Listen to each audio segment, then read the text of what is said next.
Et on va plus loin ce soir avec Maïna Sikar-Kraz. Bonsoir. Alors Maïna, est-ce que l'arrêt de ces subventions régionales met en péril le lycée Averroès? Eh bien non, on parle d'une subvention de 45 000 € pour des réparations de toiture ou l'achat d'ordinateurs. Ce n'est qu'une toute petite partie du budget du lycée. L'essentiel, c'est le forfait externat. C'est une subvention régionale allouée pour chaque lycéen. Et celle-ci sera votée en janvier prochain. Elle représente 80% du budget du lycée. Et alors pourquoi Xavier Bertrand fait cette annonce?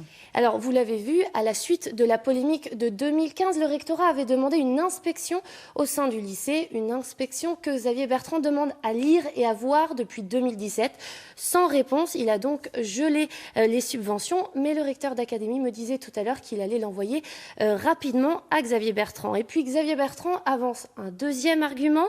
Elle provient de ce livre Qatar Paper, une enquête menée par 2 journalistes qui évoque un financement un peu douteux d'un fonds qatari de plus de 3 millions d'euros à ce lycée. Encore une fois, Xavier Bertrand demande un éclaircissement qu'il n'a pas. Et pour le lycée, c'est une totale incompréhension. On écoute.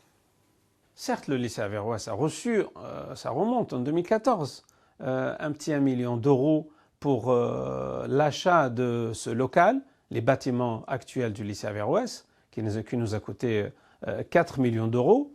Mais écoutez, du moment que cet argent n'est pas conditionné, du moment que ce n'est pas du blanchiment d'argent, que ce soit musulman ou catholique ou juif ou autre confession, il n'y a pas d'interdiction. Alors Maïna, le livre date d'avril, l'arrêt de cette subvention régionale de juillet. Pourquoi on en parle maintenant? On peut clairement parler d'une opération de communication, on s'en doute, au vu des présidentielles.